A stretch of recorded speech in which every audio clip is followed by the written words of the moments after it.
அனைவருக்கும் இனிய மாலை வணக்கம்.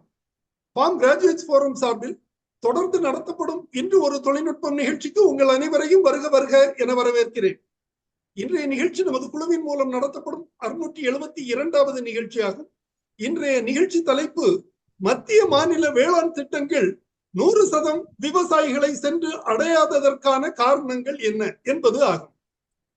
வேளாண் வளர்ச்சிக்காகவும் விவசாயிகளின் முன்னேற்றத்திற்காகவும் நலனுக்காகவும் மத்திய மற்றும் மாநில அரசுகள் பல்வேறு மானிய திட்டங்களையும் நலத்திட்டங்களையும் திட்டமிட்டு செயல்படுத்தி வருகின்றனர்.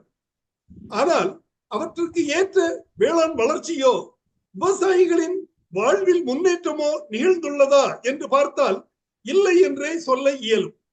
இதற்கு என்ன காரணம்? அலசி ஆராய்கிறது இன்றைய நிகழ்ச்சி.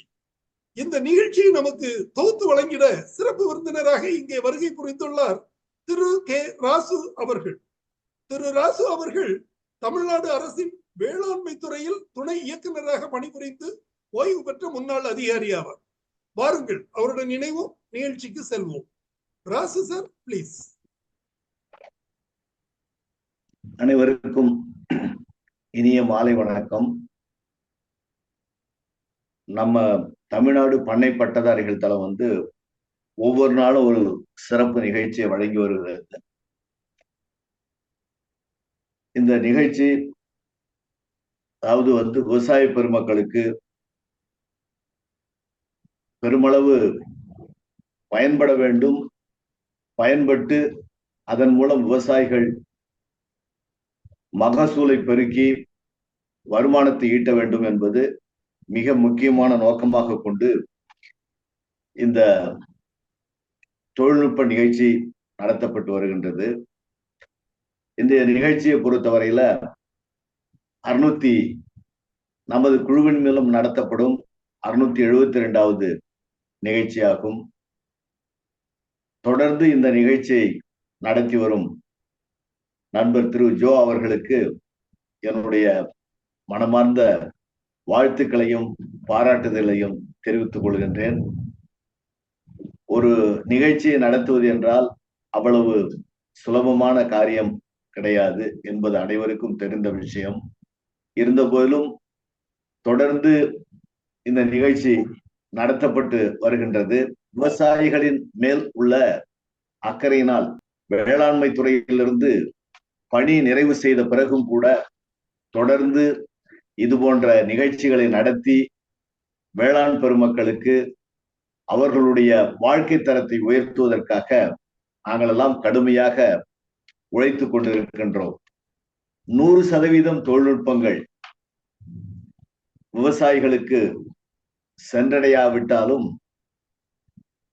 ஒரு குறைந்தபட்சம் ஒரு 90%ஆவது விவசாயிகளுக்கு இந்த தொழில்நுட்பங்கள் சென்றடைய வேண்டும். முக்கியமாக தொழில்நுட்பங்கள் சென்றடைந்தால் மட்டுமே அவர்களுடைய அவர்களுடைய செலவை குறைக்க முடியும், வருமானத்தை உயர்த்த முடியும். தொழில்நுட்பங்கள் விவசாயிகளுக்கு சென்றடைவதன் மூலமாக மகசூல் நிச்சயமாக பெருக்க முடியும்.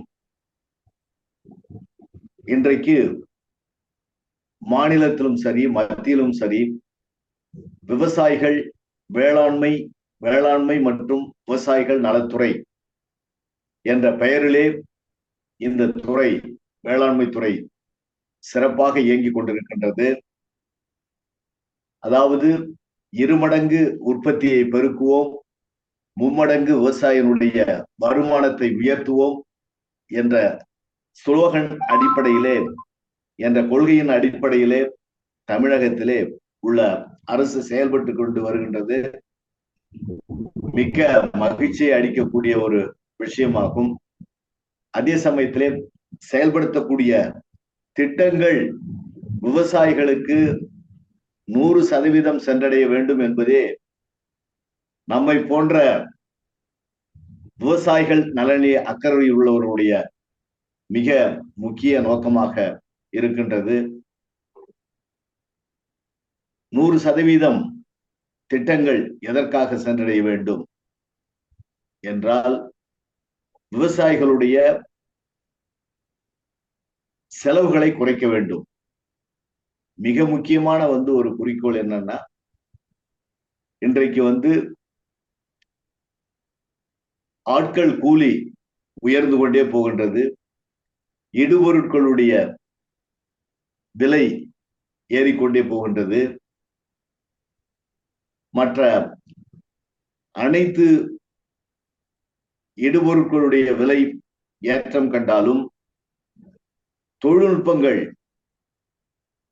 அதாவது தொழில்நுட்ப துறையின் மூலமாக கொடுக்கக்கூடிய வேளாண் வல்லுநர்கள், ஆராய்ச்சியாளர்கள், களப்பணியாளர்கள், இவர்கள் மூலமாக கொடுக்கக்கூடிய தொழில்நுட்பங்கள் சரியாக சென்றடையுமேயானால், இடுபொருட்களுடைய விலையேற்றம் இருந்தாலும் சரி, அல்லது மற்ற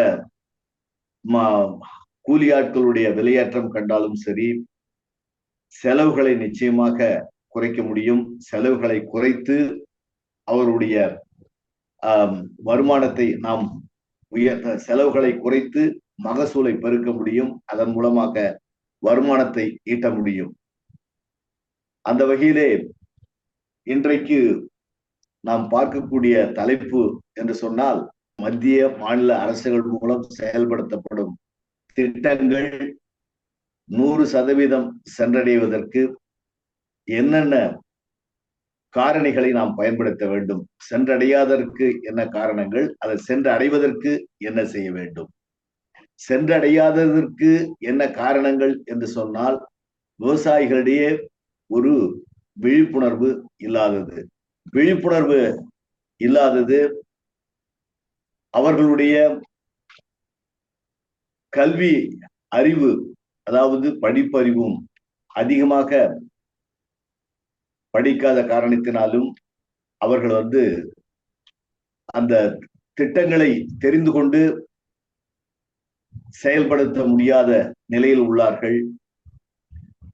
அதே சமயத்திலே அவர்கள் அனைத்தையும் அரசே செய்ய வேண்டும். அரசு அனைத்து திட்டங்களையும் நேரடியாக தங்களிடம் கொண்டு வந்து சேர்க்க வேண்டும் என்ற எதிர்பார்ப்பும் அவர்களிடையே இருக்கின்றது.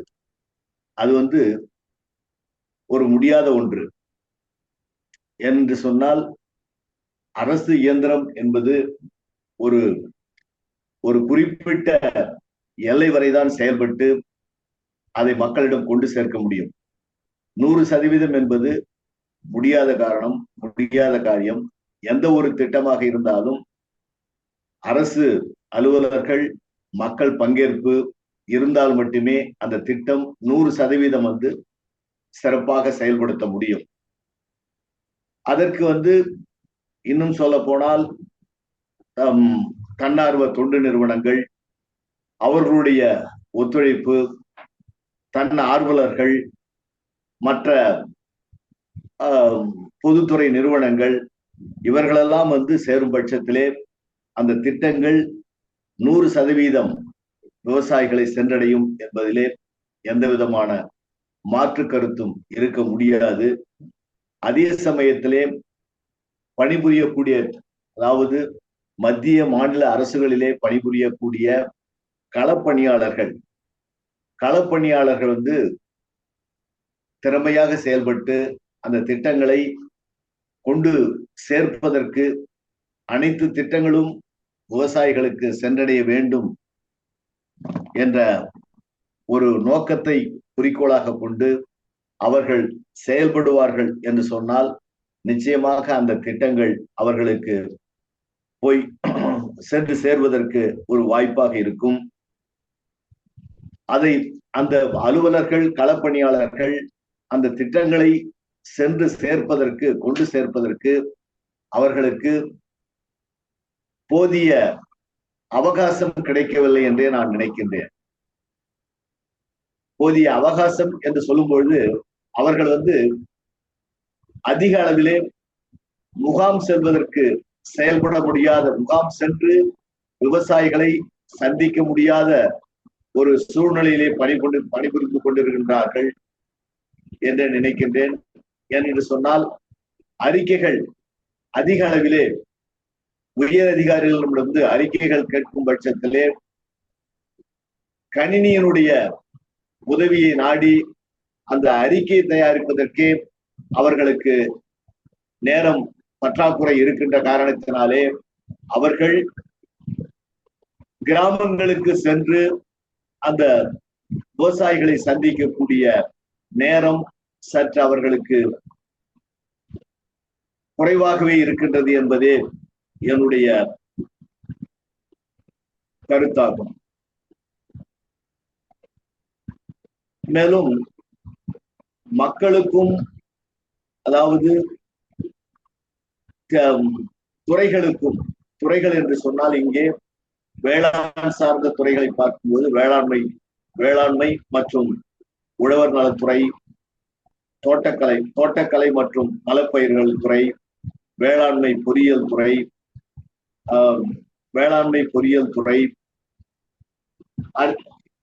கால்நடை பராமரிப்பு துறை, பட்டு வளர்ச்சி துறை, நீர்வளத்துறை, இது போன்ற துறைகள் செயல்பட்டாலும் அந்த துறைகள் மக்களிடம் திட்டங்களை கொண்டு சேர்ப்பதற்கு ஒரு சரியான திட்டம் இருந்தால், நல்ல திட்டம் இருந்தால் நிச்சயமாக அனைத்து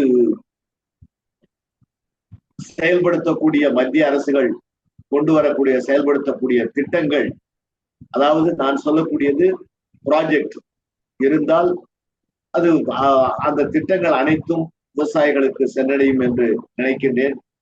உதாரணத்திற்கு வேளாண்மை துறையிலே உலக வங்கியின் மூலம் செயல்படுத்தப்பட்ட அதாவது பயிற்சி வழி தொடர்பு திட்டம் என்று சொல்லக்கூடிய திட்டம் 1982 நாங்கள் பணியில் சேர்ந்த காலத்திலே, அப்பொழுது ஒரு ஜூலை 1ஆம் தேதி துவங்கப்பட்ட ஒரு திட்டம், உலக வங்கியின் உதவியின் மூலமாக செயல்படுத்தப்பட்ட திட்டம் பயிற்சி வழி தொடர்பு திட்டம் என்ற ஒரு திட்டம், ட்ரைனிங் அண்ட் விசிட் ப்ரோக்ராம் என்று சொல்லக்கூடிய திட்டம். மிக ஒரு அருமையான திட்டம். அந்த திட்டம் காலப்போக்கிலே அந்த திட்டம் வேறு ஒரு பெயரின் மூலமாக உருமாற்றம் அடைந்து வேளாண்மை வளர்ச்சி திட்டம் என்ற திட்டமாக ஏனென்று சொன்னால் அந்த திட்டம் அதாவது உலக வங்கியிலே கடன் பெறுவதற்கு திட்டத்தினுடைய அரசாங்கத்திற்கு ஒரு நிபந்தனை ஒன்று உண்டு. திட்டத்தின் பெயரை மாற்றினால் மட்டுமே ஒரு குறிப்பிட்ட காலத்திற்கு ஒரு 20 ஆண்டுகள் ஒரு திட்டம் செயல்படுத்தப்படும் பொழுது அதனுடைய பெயர் மாற்றம் ஏற்பட்டால் மட்டுமே அந்த கடன் உதவி பெற முடியும் என்ற காரணத்தினாலே அந்த திட்டம் வேளாண்மை வளர்ச்சி திட்டம் என்ற பெயரிலே உருமாறியது. ஆனால் அந்த பயிற்சி வழி தொடர்பு திட்டத்திற்கு ஈடிணையாக அந்த திட்டம் ஆக மாட்டாது. பயிற்சி வழி தொடர்பு திட்டம் என்று சொன்னால் அந்த திட்டத்தினுடைய மிக முக்கியமான நோக்கம் காலையில் சென்று விவசாயிகளை சந்திக்க வேண்டும், தொடர்பு விவசாயிகளை சந்திக்க வேண்டும், அந்த கான்டாக்ட் ஃபார்மர்ஸ் தொடர்பு மையங்களுக்கு செல்ல வேண்டும், கான்டாக்ட் பாயிண்ட்ஸுக்கு செல்ல வேண்டும், கான்டாக்ட் ஃபார்மர்ஸ் செல்ல வேண்டும். அந்த தொடர்பு விவசாயிகளை 10 தொடர்பு விவசாயிகளை தொடர்பு கொண்டு அவர்களுடைய வயல்களை சென்று பார்வையிட வேண்டும். அது நாற்றங்காலாக இருந்தாலும் சரி, நடவு வயலாக இருந்தாலும் சரி, அது நேரடி விதைப்பாக இருந்தாலும் என்ன பயிர் இருக்கின்றதோ அதனை சென்று பார்வையிட வேண்டும். அவர்களுக்கு அங்கேயே அதாவது பரிந்துரை சீட்டு கொடுக்க வேண்டும். தேவையான அதாவது அவர்களுக்கு என்ன தேவையோ அன்றைக்கு வயலில் பார்த்த பயிருக்கு தேவையான பரிந்துரைகளை சீட்டாக கொடுத்து அவர்கள் அதை அரசு மூலம் பெற வேண்டும் என்று சொன்னால் மதியம் அலுவலகத்திற்கு கொண்டு வந்து அதை காண்பித்து அந்த இடுபொருட்களை பெற்று செல்ல வேண்டும். உதாரணத்திற்கு பயோ ஃபெர்டிலைசர், உயிர் உரங்கள், அல்லது ஏதாவது தேவையான கருவிகள், வேளாண் கருவிகள், இது போன்ற அவர்களுக்கு என்ன தேவையோ அதனை அவர்கள் அங்கே பரிந்துரை சீட்டாக கொடுப்பார்கள். அந்த பரிந்துரை சீட்டை கொண்டு வந்து விவசாயிகள் மதியம் அலுவலகத்திற்கு வந்து அதனை பெற்றுக்கொண்டு செல்வார்கள். அந்த வகையிலே அந்த பயிற்சி வழி தொடர்பு திட்டம் என்று சொல்லக்கூடிய திட்டம் மிக ஒரு சிறப்பான திட்டம். மீண்டும் கூட தற்பொழுது கூட அந்த பயிற்சி வழி தொடர்பு திட்டம் வேளாண்மை துறைக்கும் சரி, தோட்டக்கலை துறைக்கும் சரி, அல்லது எல்லா துறைகளிலுமே அந்த திட்டத்தை கொண்டு வரலாம். அதாவது பயிற்சி வழி தொடர்பு திட்டம் வேளாண்மை துறை, பயிற்சி வழி தொடர்பு திட்டம் தோட்டக்கலை துறை, வேளாண் பொறியியல் துறை, கால்நடை பராமரிப்பு துறை, நீர்வளத்துறை, பட்டு வளர்ப்பு துறை போன்ற அனைத்து துறைகளிலுமே இந்த திட்டத்தை கொண்டு வரும் பட்சத்திலே நிச்சயமாக ஒரு மிகப்பெரிய ஒரு பாலமாக இந்த திட்டம் அமைந்து விவசாயிகளுக்கு பேர் உதவியாக இருக்கும் என்பதை இங்கே தெரிவித்துக் கொள்கின்றேன். அதோடு மட்டுமல்லாமல், அதாவது திட்டங்கள் முழுமையாக விவசாயிகளுக்கு சென்று சேர வேண்டும் என்று சொன்னால் அதற்கு போதுமான அளவு விளம்பரங்கள் தேவைப்படுகின்றது. என்ன காரணம் என்று சொன்னால், விவசாயிகளால், அதாவது விவசாய திட்டம் செயல்படுத்தப்படுகின்ற வேளாண்மை விரிவாக்க மையங்களுக்கு, ஒருங்கிணைந்த வேளாண்மை விரிவாக்க மையங்களுக்கு அடிக்கடி செல்ல முடியாத ஒரு சூழ்நிலை மட்டுமல்லாது, அவர்களுடைய இன்னோசன்ஸ், அதாவது அறியாமையின் காரணமாக, அதாவது அரசு அலுவலகத்திற்கு செல்லக்கூடியவர்கள் 10% மட்டுமே அரசு அலுவலகத்திற்கு சென்று அங்கு இருக்கக்கூடிய திட்டங்களை தெரிந்து கொண்டு அதனை மற்றவர்களுக்கு சொல்லுபவர்களாக இருக்கின்றார்கள். எனவே இந்த திட்டங்கள் அனைத்தையும் செயல்படுத்தக்கூடிய, அது எந்த திட்டமாக இருந்தாலும் சரி, வேளாண்மை துறையில செயல்படுத்தக்கூடிய national food security scheme mission என்று சொல்லக்கூடிய, அதாவது தேசிய உணவு பாதுகாப்பு திட்டம், மக்காச்சோளம் தேசிய உணவு பாதுகாப்பு திட்டம், எண்ணெய் வித்து பயிர்கள், அப்புறம் சஸ்டைனபிள் ரெயின்ஃபுட் அக்ரிகல்ச்சர் நீடித்த நிலையான மானாவாரி திட்டம், அப்புறம் ஃபுட் கிரெயின் மிஷன் என்று சொல்லக்கூடிய தானிய இயக்கம், உணவு தானிய இயக்கம் என்று சொல்லக்கூடிய திட்டம். இந்த திட்டங்கள் எல்லாம் தோட்டக்கலை துறையை எடுத்துக்கொண்டோமானால் பிரதம மந்திரியுடைய நுண்ணீர் பாசன திட்டம், தேசிய தோட்டக்கலை இயக்க திட்டம், வாட்டர் ரிசோர்சஸ் கிரியேஷன் நீர் ஆதாரம் உருவாக்கும் திட்டம், அப்புறம் இயந்திரம் மயமாக்குதல் திட்டம், போஸ்ட் ஹார்வெஸ்ட் மேனேஜ்மெண்ட் திட்டம், போஸ்ட் ஹார்வெஸ்ட் மேனேஜ்மெண்ட் அறுவடைக்கு பின்சை நேர்த்தி திட்டம் 50% அவர்களுக்கு தேவையான வசதிகள் செய்து கொடுக்கப்படுகின்றது. விவசாயிகளுக்கு அது பேக் ஹவுஸாக இருந்தாலும் சரி, அல்லது ஒரு காய்கறி அல்லது பழங்களை அதனை சேமித்து வைக்க வேண்டும், அதனை பிராண்டிங் செய்ய வேண்டும், பேக்கிங் செய்ய வேண்டும், அதனை எக்ஸ்போர்ட் செய்ய வேண்டும் போன்றவற்றிற்கு போஸ்ட் ஹார்வெஸ்ட் மேனேஜ்மெண்ட்லே அங்கே அவர்களுக்கு மானிய திட்டங்கள் செயல்படுத்தப்படுகின்றது. இந்த திட்டங்கள் எல்லாம் முழுமையாக விவசாயிகளுக்கு சென்று சேர வேண்டும் என்று சொன்னால், விவசாயிகள் அடிக்கடி செல்லக்கூடிய இடங்களான தொடக்க வேளாண்மை கூட்டுறவு வங்கிகள், வேளாண் கூட்டுறவு மையங்கள், ஒழுங்குமுறை விற்பனை கூடங்கள், தற்போது அது மட்டுமல்லாது விவசாயிகள் இப்பொழுது பாத்தீங்கன்னா 100% என்றே சொல்லலாம். அதாவது ஏனென்று சொன்னால் 100 நாள் வேலை திட்டம், 100 நாள் வேலை திட்டம் வந்த பிறகு அனைவருக்கும் வங்கி கணக்கு திறவு செய்யப்பட்டுள்ளது. அனைத்து விவசாயிகளுக்கும், அனைத்து கூலி தொழிலாளர்களுக்கும் வங்கி கணக்கு திறவு செய்யப்பட்டுள்ள காரணத்தினாலே தேசியமயமாக்கப்பட்ட அனைத்து வங்கிகளுக்கும் விவசாயிகள் சென்று வரக்கூடிய ஒரு சூழ்நிலை இருக்கின்ற காரணத்தினாலே தற்பொழுது சொன்ன அனைத்து இடங்களிலும் இந்த வேளாண் துறையிலே செயல்படுத்தப்படும் திட்டங்களை, அதாவது ஒரு அறிவிக்கையாக நோட்டீஸ் போர்டிலே எழுதி வைப்பார்களேயானால் விவசாயிகள் அதனை தெரிந்து கொண்டு பயன்படுத்திக் கொள்வதற்கு ஒரு வாய்ப்பாக அமையும் என்பதே என்னுடைய மிக முக்கியமான கருத்து. ஏனால் அடிக்கடி விவசாயிகள் செல்லக்கூடிய இந்த இடங்கள், அந்த இடங்களிலே நிச்சயமாக அங்கே அவர்கள் ஒரு நோட்டீஸ் போர்டு வைத்து தகவல் பலகை வைத்து அந்த தகவல் பலகையிலே ஏனென்று சொன்னால் அதாவது இந்த தொடக்க வேளாண்மை கூட்டுறவு வங்கியாக இருந்தாலும் சரி அல்லது நேஷனலைஸ் பேங்க்ஸ் என்று சொல்லக்கூடிய வள்ளலார் வங்கி, இந்தியன் வங்கி, கனரா வங்கி போன்ற வங்கிகள் எல்லாம் மிக முக்கியமாக விவசாயிகளுடைய நலனை கருத்துரை கொண்டே செயல்பட்டு கொண்டிருக்கின்ற காரணத்தினாலே அந்த வங்கிகளிலே விவசாயிகளுடைய பார்வைக்கு எட்டும்படியாக இந்த திட்டங்களை அவர்கள் தகவல் பலகையிலே எழுதி போட்டார்கள் என்று சொன்னால், எழுதி வைத்தார்கள் என்று சொன்னால், அதனை விவசாயிகள் தெரிந்து கொண்டு நிச்சயமாக அந்த திட்டங்களை பயன்படுத்திக் கொள்ள முடியும் என்பதை நான் இங்கே தெரிவித்துக் கொள்ள கடமைப்பட்டிருக்கின்றேன். அது மட்டுமல்லாமல் ஒவ்வொரு மாசமும் மாவட்ட ஆட்சித்தலைவர் தலைமையிலே கடைசி வெள்ளி அன்று விவசாயிகள் குறை தீர்ப்பு கூட்டம் நடைபெற்றுக் கொண்டிருக்கின்றது. அந்த கூட்டத்திலே கூட அதாவது மேம்போக்காக இல்லாமல் அனைத்து திட்டங்களையும், மேம்போக்காக ஒரு சில திட்டங்களை மட்டுமல்லாமல் அங்கே பங்கு பெறக்கூடிய அலுவலர்கள், வேளாண் இணை இயக்குநர்கள் வருகின்றார்கள்.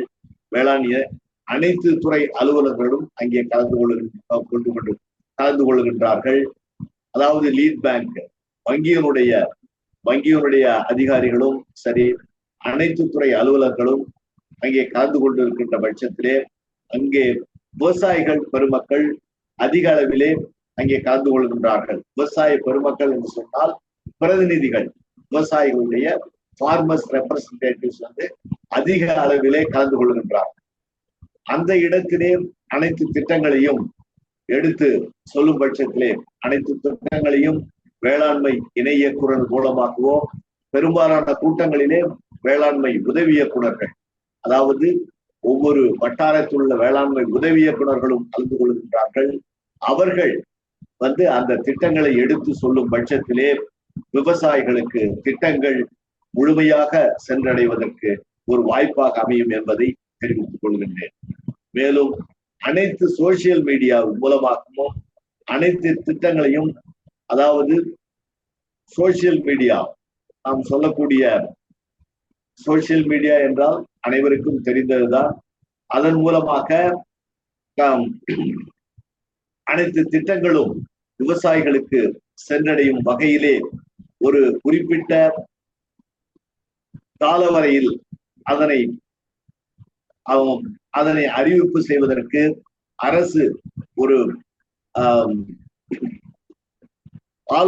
அரசு ஒரு உத்தரவு வழங்கினால் அதன் மூலமாகவும் விவசாயிகளுக்கு அந்த திட்டங்கள் போய் சேர்வதற்கு அனைத்து சோசியல் மீடியா மூலமாக ஒரு குறிப்பிட்ட காலக்கெடுவிற்குள் அந்த திட்டங்களை, அனைத்து திட்டங்களையும் அவ்வப்பொழுது வரக்கூடிய திட்டங்களை அறிவிப்பு செய்யும் பட்சத்திலே அதனை விவசாயிகள் இப்பொழுது பாத்தீங்கன்னா, அதாவது சோசியல் மீடியாவில் பெரும்பாலானவர்கள் பங்கேற்று அதை உரையாடி கொண்டிருக்கின்றார்கள். அது விவசாயிகளாக இருந்தாலும் சரி, அல்லது மாணவர்களாக இருந்தாலும் சரி, அல்லது கல்வியாளர்களாக, பெரும்பாலானவர்கள் இப்பொழுது சோசியல் மீடியாவிலே அதிக அளவிலே பங்கு பெறுகின்ற காரணத்தினாலே அவர்கள் அனைவரும் அதன் மூலமாக அதனை விளம்பரப்படுத்துவதற்கு அரசு ஏற்பாடு செய்ய வேண்டும். வேளாண்மை துறை, தோட்டக்கலை துறை, கால்நடை பராமரிப்பு துறை, வேளாண்மை பொறியியல் துறை, பட்டு வளர்ச்சி துறை ஒருங்கிணைந்த வேளாண் வளாகத்திலே இந்த அறிவிக்கை பலகையிலே எழுதி இப்பொழுது பாத்தீங்கன்னாக்கா எல்லா துறைகளையும் கன்வர்ஜென்ஸ் ஆஃப் ஆல் டிபார்ட்மெண்ட்ஸ் ஒரே இடத்தில் ஒருங்கிணைந்த வளாகம் வந்திருக்கின்றது. அங்கே அனைத்து திட்டங்களையும் எழுதி பலகையிலே அறிவிப்பு செய்வதன் மூலமாக முக்கியமாக, அதாவது இதெல்லாம் நடைமுறையில் இருந்தாலும் அங்கே இதெல்லாம் செய்வது கொஞ்சம் பிராக்டிகலாக பார்க்கும் பொழுது திட்டங்களை அங்கே அவர்கள் அறிவிப்பு பலகையிலே எழுதி வைப்பதில்லை. அதன் காரணமாகவும் அதை விவசாயிகள் அதை தெரிந்து கொள்ள முடியாத ஒரு சூழ்நிலை ஏற்படுகிறது. எனவே அங்கேயும் அனைத்து திட்டங்களையும் எழுதி வைக்க வேண்டும். அனைத்து துறைகளுக்கும் தொழில்நுட்ப அலுவலர்களை, அதாவது நாம என்ன சொல்றோம்னா முக்கியமா இன்னும் இப்ப பார்க்க போனோம்னா, அதாவது வேளாண்மை துறை, தோட்டக்கலைத்துறை, வேளாண் வணிகத்துறை, விதை சான்றளிப்பு துறை, வேளாண்மை துறை, தோட்டக்கலைத்துறை, வேளாண் வணிகத்துறை, விதை சான்றளிப்பு துறை, இந்த துறைகளுக்கெல்லாம் முக்கியமாக அதாவது தொழில்நுட்ப அலுவலர்களை நியமிக்க வேண்டும். மற்ற துறைகளை பார்த்தீங்கன்னா எல்லா துறையிலையும் பார்த்தீங்கன்னா, உதாரணத்துக்கு இன்னைக்கு கால்நடை பராமரிப்பு துறையாக இருந்தாலும் சரி, அல்லது கால்நடை பராமரிப்பு வேளாண்மை பொறியியல் துறை எடுத்துங்க. அந்த வேளாண்மை பொறியியல் துறையில வேளாண் பொறியியல் துறை பட்டதாரி தான் அங்க சீஃப் இன்ஜினியரா இருக்காரு. அப்ப சீஃப் இன்ஜினியரா இருக்கும் பட்சத்துல நம்ம ஒரு மிக மிக முக்கியமான ஒரு துறை, நாட்டின் முதுகெலும்பு என்று சொல்றோம். நாம் அதாவது நாட்டில் பெரும்பாலானவர்கள் விவசாய தொழிலை நம்பி இருக்கின்றார்கள் என்று சொல்லுகின்றோம், அனைத்தையும் சொல்லுகின்றோம். ஆனால் நமது துறையிலே, அதாவது IAS அதிகாரிகளை விடுத்து, குடிமைப்பணி அதிகாரிகளை விடுத்து தொழில்நுட்ப அலுவலர்களை அங்கே நியமித்தால் நிச்சயமாக ஒரு மிகப்பெரிய ஒரு புரட்சி ஏற்படும் என்பதை தெரிவித்துக் கொள்கின்றேன். அதற்கு அதாவது அசோசியேஷன்கள், அது விவசாயிகளுடைய சங்கங்களாக இருந்தாலும் சரி, அல்லது அலுவலர்களுடைய சங்கமாக இருந்தாலும், அது டாகாவாக இருந்தாலும், அல்லது ராகாவாக இருந்தாலும், அல்லது டான்சாவாக இருந்தாலும், அனைவரும் ஒன்றாக ஒன்றிணைந்து அனைத்து துறைகளுக்கும், வேளாண் துறை, தோட்டக்கலைத்துறை, வேளாண் விதை சான்றளிப்பு துறை, அப்புறம் வேளாண் வணிகத்துறை, அனைத்து துறைகளுக்கும் தொழில்நுட்ப அலுவலர்களை, அதாவது வேளாண் படிப்பு படித்த, வேளாண் தோட்டக்கலை படிப்பு படித்த பட்டதாரிகளை நிச்சயமாக நியமிக்க வேண்டும். அவர்களுக்கு வேண்டும் என்று சொன்னால் ஒரு தகுதியை நிர்ணயிக்கலாம். ஒரு டாக்டரேட், முனைவர் பட்டம் பெற்றவரை இந்த துறையிலே இருக்கலாம் அப்படி என்று ஒரு தகுதியை வேண்டுமானால் அவரை நமது தலைமை அலுவலர்களாக நியமிக்கலாம் என்று ஒரு தகுதி நிர்ணயிக்கலாம். அல்லது ஒரு 25 ஆண்டுகள் வேளாண்மை துறையிலே அல்லது தோட்டக்கலை துறையிலே பணிபுரிந்தவர்கள், வேளாண்மை துறையிலோ அல்லது தோட்டக்கலை துறையிலோ ஒரு 25 ஆண்டுகள் பணிபுரிந்தவருக்கு நிச்சயமாக அவருக்கு அந்த துறையை பற்றி நன்றாக தெரியும். நிறைய அவர்களுக்கு எக்ஸ்பீரியன்ஸ் இருக்கும், பிராக்டிக்கல் எக்ஸ்பீரியன்ஸ் இருக்கும், அட்மினிஸ்ட்ரேட்டிவ் எக்ஸ்பீரியன்ஸ் இருக்கும்.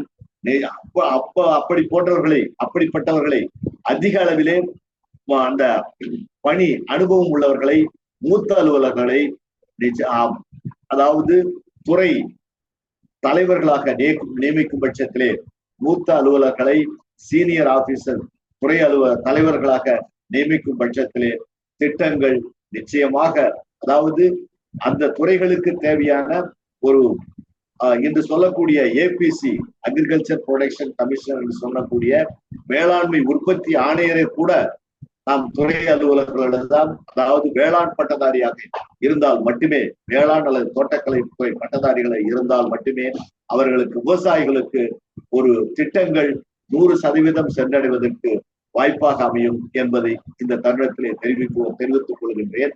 அதனை அனைத்து துறை அலுவலர்களும், சங்கங்களும், விவசாய பெருமக்களும் இதனை ஒரு பிரேரணையாக தயாரித்து அனைவரும் ஒன்றிணைந்து அது மத்திய மாநில அரசுகளுக்கு இந்த ப்ரொபோசல்ஸ் கொடுக்கும் பட்சத்திலே, இன்றைக்கு இல்லை என்றாலும் இன்னும் சிறிது காலம் கழித்தாவது இதை நடைமுறைப்படுத்த முடியும். அவ்வாறு நடைமுறைப்படுத்தும் பொழுது விவசாயிகளுக்கு மிகப்பெரிய ஒரு பேருதவியாக இருக்கும். அந்த பேருதவியாக இருக்கும் பட்சத்திலே அந்த திட்டங்கள் அரசு செயல்படுத்தக்கூடிய, அரசு தீட்டக்கூடிய அந்த திட்டங்கள் 100% அவர்களுக்கு சென்றடையும் என்பதிலே எந்த விதமான மாற்று கருத்தும் இருக்க முடியாது என்பதை இங்கே ஆணித்தரமாக சொல்லிக் கொள்கின்றேன். மேலும் தொண்டு நிறுவனங்கள், சமூக ஆர்வலர்கள் மூலமாகவும் இந்த திட்டங்களை கொண்டு செல்வதற்கு அவர்களுடைய சேவையை பயன்படுத்திக் கொள்ளலாம். நாங்களெல்லாம் இருக்கின்றோம். இன்றைக்கு ஃபார்ம் கிராஜுவேட் ட்ரஸ்ட் என்று ஒரு ட்ரஸ்ட் இருக்கிறது. ஃபார்ம் கிராஜுவேட் நாங்கள் இப்ப நான் கூட ஒரு நிறுவனத்தினுடைய, தொண்டு நிறுவனத்தினுடைய அதாவது GAHCS global agricultural and horticultural consultancy services கேக்ஸ் என்ற சொல்லக்கூடிய ஒரு தொண்டு நிறுவனத்தினுடைய தலைவராக இருக்கின்றேன். இப்ப நாங்களெல்லாம் அதாவது எந்த விதமான ஒரு எதிர்பார்ப்பும் இல்லாமல் செய்வதற்கு காத்து கொண்டிருக்கின்றோம். பணியை கொடுத்தால் அந்த பணி எங்களுக்கு அதிலே ஒரு ஆத்ம திருப்தி ஏற்படுகின்றது. விவசாய பெருமக்களுக்கு அந்த ஒரு ஆத்ம திருப்தியோடு கடுமையாக நாங்கள் உழைத்துக் கொண்டிருக்கின்றோம்.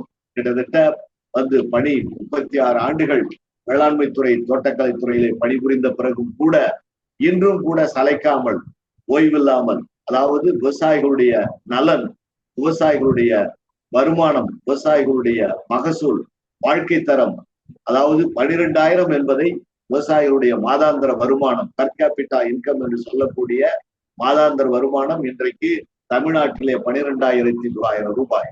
அதை வைத்துக் கொண்டு ஒரு விவசாயியால் என்ன வாழ்க்கை நடத்த முடியும்? ஒன்றுமே முடியாது. அதை 30,000-ஆக உயர்த்த வேண்டும். குறைந்தபட்சம் 30,000 இருந்தால் மட்டுமே ஒரு குடும்பத்தை ஒரு கணவன் மனைவி 2 குழந்தைகள் உள்ள குடும்பத்தை காப்பாற்ற முடியும் என்பதிலே நாங்கள் நிச்சயமாக அதை நம்புகின்றோம். அந்த அளவிற்கு விவசாயிகளுக்கு அந்த திட்டங்கள் முழுமையாக 100% சென்றடையும் பட்சத்திலே சென்றடையும் பட்சத்திலே திட்டங்கள் சென்றடைய வேண்டும். 100% தொழில்நுட்பங்கள் சென்றடைய வேண்டும். இடுபொருட்களுடைய விலை கொஞ்சம் குறைய வேண்டும். இதெல்லாம் இருக்கும் பட்சத்திலே நிச்சயமாக விவசாயிகளுடைய அதாவது செலவு குறைந்து மகசூல் பெருகி வருமானம் பெருகி வாழ்க்கை தரம் உயரும் என்பதிலே நாங்கள் ஆணித்தரமாக அடித்து சொல்கின்றோம் என்று இந்த வாய்ப்பு அதாவது நண்பர் தொடர்ந்து வாய்ப்புகளை கொடுத்துக் கொண்டிருக்கின்றார். அவர்களுக்கு என்னுடைய மனமார்ந்த நன்றியை தெரிவித்துக் கொள்கின்றேன். இன்றைய கூட்டத்திலே பங்கு கொண்ட அனைவருக்கும் மனமார்ந்த நன்றியை தெரிவித்துக் கொண்டு இத்துடன் விடைபெறுகிறேன். நன்றி, வணக்கம். நன்றி திரு ராசு சார், உங்கள் தகவல்களுக்கு மிக்க நன்றி. இதுவரை மத்திய மாநில வேளாண் திட்டங்கள் 100% விவசாயிகளை சென்று அடையாததற்கான காரணங்கள் என்ற தலைப்பிலான தகவல்கள் வழங்க கேட்டோம். தற்போது கேள்வி நேரம் ஆரம்பமாகிறது. முதலில் நமது குழுவின் மூத்த உறுப்பினர் திரு கந்தசாமி அவர்களை பேச அழைக்கிறேன். கந்தசாமி அவர்கள் திண்டுக்கல் மாவட்டம் ஒட்டன்சத்திரம் பகுதியை சார்ந்தவர். Sir please. அனைவருக்கும் வணக்கம். திரு ராஜு அவர்கள் தங்களது அனுபவங்களை விலாவாரியாக விவரித்து இதுவரை நடந்தது என்ன, இனிமேல் செய்ய வேண்டியது என்ன என்கின்ற தொகுப்பு வழங்கி இன்றைய தின ஜூம் கூட்டத்தை சிறப்பாக செயல்படுத்தி காட்டியிருக்கின்றார்கள். சமீப காலமாக அவர் தரும் தலைப்பு மிகவும் சூடாகவே இருக்கிறது. தலைப்பு தான் சூடாக இருக்கும், ஆனால் சுமூகமாகத்தான் அவர் பேசுவார். சாந்தமாக பேசி தனிவாக பேசி அவரது கருத்தை வலியுறுத்துவோம். அப்படித்தான் இன்றும் இன்றைய தலைப்பு. சென்றடையாத காரணங்கள் அவரே சொன்னார். பேசுகின்ற முதல் பகுதியிலே சொன்னார், தொழில்நுட்பங்களே அவர்களிடம் சென்று அடைவதில்லை. 10% உழவர்கள் தான் வேளாண்மை மையத்திற்கு சென்று கேட்கின்றார்கள். அப்பொழுது 10% சம்பளம் தான் அரசு அதிகாரிகளுக்கு என்றால் ஏற்றுக்கொள்வார்களா? வேளாண்மை துறையிலே பணியாற்றும் அத்துணை வேளாண்மை பட்டதாரிகளும் களத்துக்கு நேரடியாக சென்று அவர்களுக்கு சொல்லித்தர வேண்டும், இன்னும் அதிக ஈடுபாடோடு சொல்லித்தர வேண்டும் என்பதை இன்றளவும் வலியுறுத்துகிறார். நான் கேட்கின்றேன், கடந்த 60 ஆண்டு காலமாக வேளாண்மை துறையில் இருந்து பலவிதமான திட்டங்கள் வலியுறுத்தப்பட்டது. வேளாண்மை பெருங்குடி மக்களுக்கு மண் பரிசோதனை ஒரு உழவனாவது என்று உண்மையாக சின்சியராக செய்து வேளாண்மை செய்கிறாரா? இதை எந்த ஒரு உயர் அதிகாரி, ஒரு விஞ்ஞானியாவது, உயர்வதிலே இருக்கும் வேளாண்மை துறையில் இருப்பவர்கள் சிந்தித்து பார்த்தது உண்டா? எத்தனை விதமான திட்டங்கள் அமல்படுத்தியும் எந்த விதமான சலுகைகள் மாநில அரசும் மத்திய அரசும் தந்தாலும் அது சென்றதற்கு காரணம் மத்திய மாநில அரசின் பண்ணை கொள்கைகள் மாற்றி அமைக்கப்பட வேண்டும். விவசாயத்துறை, விவசாய பட்டதாரி, வேளாண்மை தொழில் சார்ந்த பட்டம், மருத்துவத்துறை போலே ஒருவனுக்கு உடம்பு சரியில்லை என்று சொன்னால் 10 கிலோமீட்டர் கூட மலையிலிருந்து கீழே இறங்கி அவன் செல்லுகின்ற இடம் டாக்டர், மருத்துவன். நமது உடம்புக்கு ஏதாவது கோளாறு என்றால், நான் படித்தவன், எனக்கு எல்லாம் தெரியும், யாரையும் கேட்டு செய்வேன் என்ற அந்த மமதை இல்லாமல் நாம் செல்லக்கூடிய இடம் MBBS படித்த ஒரு மருத்துவர். அது போன்ற ஒரு நிலை ஏன் நமது துறைக்கு இல்லை, வேளாண்மையில் இல்லை? அந்த சூழ்நிலை நமது வேளாண்மை துறைக்கு இல்லை. இதிலே பல திட்டங்கள் நீங்க சொல்லுகிறீர்கள். வேளாண் துறையை வேலை பார்ப்பவர்கள் எதற்கு போக வேண்டும்? அரசாங்கத்திலே இருக்கின்ற பணியாற்றுகின்ற மருத்துவர்கள் ஒவ்வொரு மருத்துவமனை தேடியா செல்கிறார்கள்? ஒவ்வொரு வீட்டை தேடி உன் உடம்பில் என்ன கோளாறு என்று கேட்டுக்கொண்டிருக்கிறார்கள். அவர்கள் வேலை பார்க்கும் இடம் மருத்துவ சாலை, அங்குதான் நோயாளி செய்ய வேண்டும். அது போன்ற திட்டத்தை வேளாண்மையில உருவாக்க வேண்டும். உன் உடம்பு நோய் என்றால் நீ எப்படி மருத்துவருடன் போகிறாயோ, உனக்கு உடமளிக்கின்ற உனது பூமிக்கு நோய் என்றால் செல்ல வேண்டிய இடம் வேளாண்மை மருத்துவர். அந்த தன்மையை உருவாக்க வேண்டும். அப்பொழுதுதான் நீங்கள் விஞ்ஞானிகள் கண்டுபிடிக்கப்பட்ட தொழில்நுட்பங்கள் அங்கே அவன் வேளாண்மை செய்கின்ற நிலத்திற்கு 100% சென்று சேரும். இந்த கேள்விக்கு பதில் யார் சொல்லுங்கள்? நான் கேட்கிறேன், ஒரு வேளாண்மை பட்டதாரியை கேட்கின்றேன். என்ன பலன்? எல்லாமே தோல்வியடைந்த திட்டங்கள். ஒரு திட்டம் கூட வெற்றி பெறவே இல்லை. காரணம் பண்ணை கொள்கை, ஃபார்ம் பாலிசிஸ். மருத்துவத்துறையில என்ன கொள்கை பின்பற்றுகின்றோமோ, பொறியியல் துறையில என்ன பின்பற்றுகின்றோமோ, அனிமல் ஹஸ்பேண்டரி, வெட்டினரி சயின்ஸ், அதிலே என்ன கொள்கை பின்பற்றுகின்றோமோ அதை ஏன் பின்பற்ற மாட்டேன் என்கிறார்கள்? களப்பணியாளர்கள் திறமையுடன் செயலாற்ற வேண்டும். ஒவ்வொரு வேளாண்மை பெருங்குடி மக்களும், ஒவ்வொரு உழவனும் இன்றைய செல்போன் வைத்துக் கொண்டிருக்கின்றான். இன்றைய கணனி உலகத்தில் சுருக்கமாக சொல்லுகிறேன்.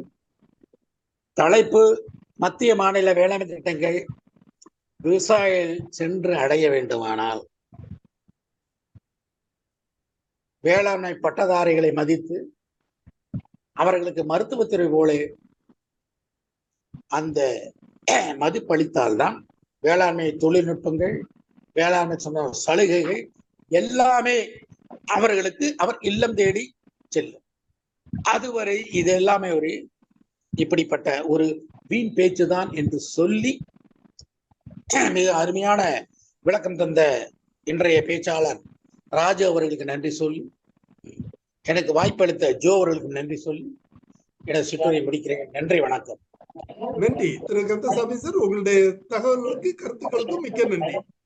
திரு கந்தசாமி அவர்கள் கேட்ட கேள்விகளுக்கான பதிலை சுருக்கமாக தெரிவிக்குமாறு அன்போடு கேட்டுக்கொள்கிறேன். சார் சொன்னதுல அண்ணா ஒரு நீண்டதொரு விளக்கம் கொடுத்திருக்காங்க.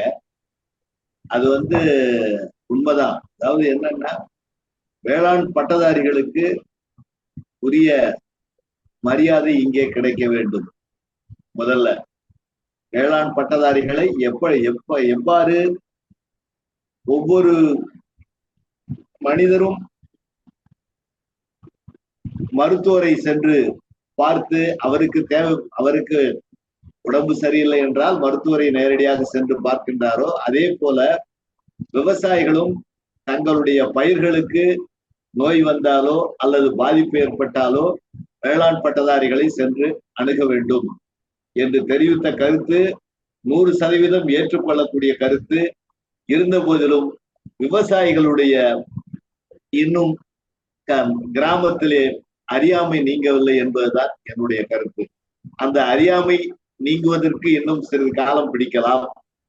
அதுவரையில நாம அவர்களுக்கு தகுந்த ஒரு அறிவுரைகளை கொடுத்து அந்த திட்டங்கள் சென்றடைவதற்கான வழிகளை நாம் அலுவலர்களாகிய நாம் தான் செய்து கொடுக்க வேண்டும் என்பதை மட்டுமே நான் தெரிவித்துக் கொள்ள கடமைப்பட்டுள்ளேன்.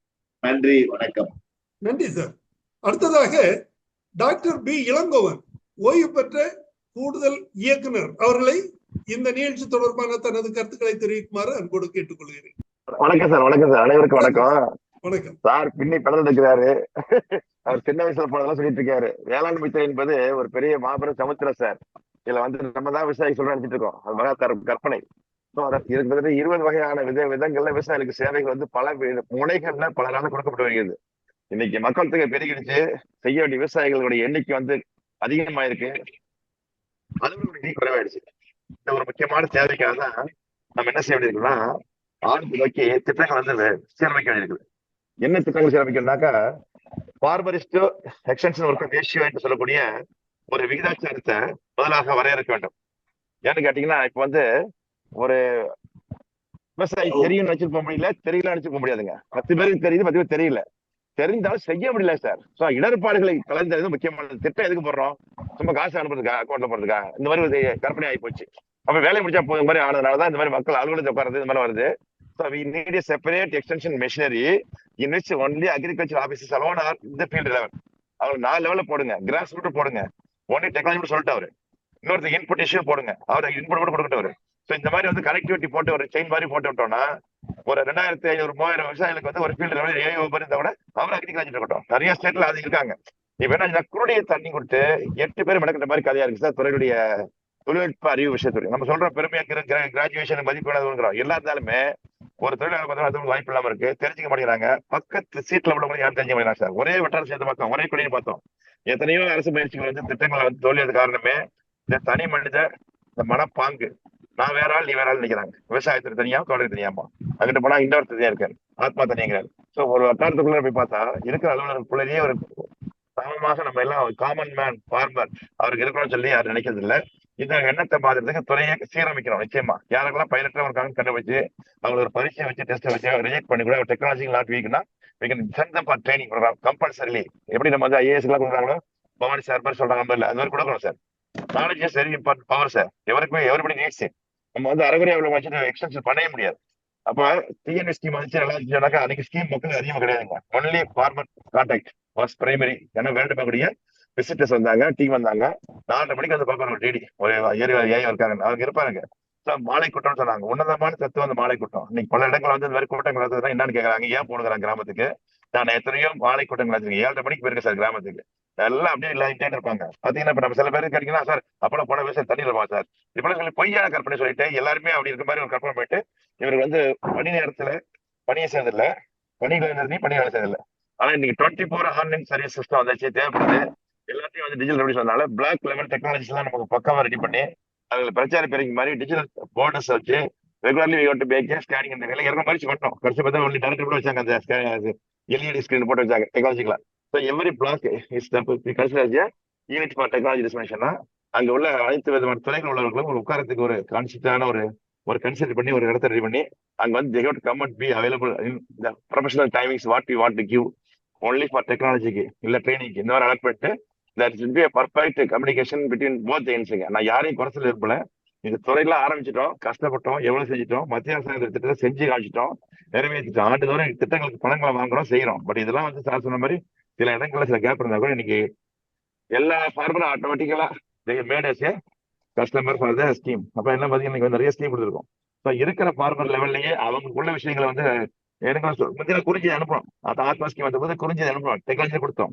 என்ன நடக்குதுன்னா அங்க வந்து ரீஜன் லெவலில் பிளானிங்ல ஒரு கோஆர்டினேஷன் இருக்கு, இன்ஃபர்மேஷன் விங் இல்ல, ஒரு ப்ரொஃபஷனல் போஸ்ட் இருந்துச்சுங்க, AOTNV அப்படின்னு வச்சிருந்தாங்க முந்தி. அவர் அதோட மட்டும் வந்தார்.